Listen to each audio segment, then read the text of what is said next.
Toi qui es expert make-up, tu vas pouvoir nous dire quel calendrier de l'Avent tu me conseilles cette année. Le calendrier Maybelline, il est trop bien. Le Maybelline, tous les ans, c'est le plus bénéf. Il coûte pas très cher. C'est que des produits full size. C'est parti pour ouvrir le calendrier Maybelline. J'ai mal au cœur de l'ouvrir, il est vraiment trop bien emballé. Attends, d'ailleurs, ils ont pas fait les choses à moitié parce que vous avez aussi le vôtre. Pour ça, il y a juste à suivre les conditions qui sont là. Il est très année 2000 de 24 cases. Un calendrier pour les petits budgets parce qu'il a 75,99 €. Il n'y a que des full size à l'intérieur et une valeur produit de 162 €. Dans la case numéro 1, on a une nouveauté. C'est les glosses qu'ils ont sortis cette année. C'est celui que je porte là d'ailleurs. Franchement, j'adore. Les crayons pour les yeux Tattoo Liner. Et là, on a la teinte violet. 3. C'est un joli lilas comme ça. Dommage que je n'en porte toujours pas. Les correcteurs de teint. Et le vert, c'est pour corriger les rougeurs. Je crois qu'il y a du miel. C'est à l'acide hyaluronique, donc parfait pour repulper et hydrater les lèvres. Écrit gloss, mais pour moi, c'est une huile à lèvres. Un autre vernis. Je suis passée du côté obscur du gel. Je peux m'en prendre qu'à moi-même. Par contre, non. Recommencez pas à nous mettre des vernis tout le truc. C'est bon là. Un gel à sourcils. Je savais même pas qu'ils avaient fait ça cette année. J'ai fait un bro lift en fait en 2 secondes.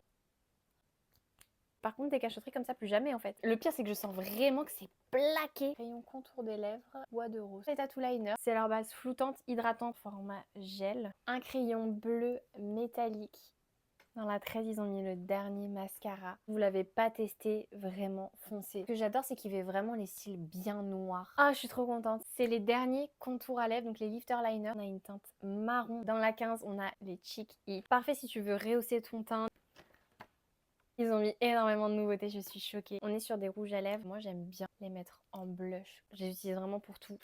Waouh! Waouh, ils sont trop forts. Ce mascara, il a vraiment été viral l'année dernière sur les réseaux. À l'intérieur, il y a des petites paillettes. Qu'ils le mettent dans le calendrier cette année, je trouve ça génial. Ils écoutent vraiment ce que les gens veulent. Ils ont tout compris. Un crayon vert sublime aussi. Gris sur dinguerie, ils nous ont mis l'highlighter.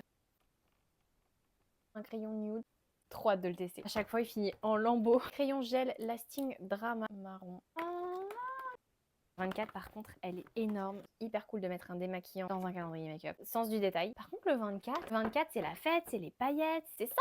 On rentre chez soi, c'est fini. Bon bah du coup Maybelline, je suis allée sans aucune pitié. Il y a pas mal de vernis. Trop pour moi, mais je pense que si on les enlevait, ça pourrait manquer à certains. J'en mettrais que 2. Je suis encore hyper surprise. On n'est pas à ce qu'il y ait autant de nouveautés. En même temps, cette année, ils ont charbonné. Ça aurait été vache de pas les mettre. Il y a vraiment de tout. Il y a des teintes classiques. Mais rappelons que Maybelline, c'est aussi ça. Sort de sa zone de confort. Pour ceux qui n'oseraient pas acheter ces teintes là toute l'année, c'est le moment de les tester. Allez trouver un calendrier de cette qualité avec des formats comme ça et un prix aussi intéressant ailleurs. Il n'y a pas. Maybelline, t'achètes où tu passes cette année. Moi je te conseille d'y aller avant qu'il soit en rupture parce qu'il est absolument dingue.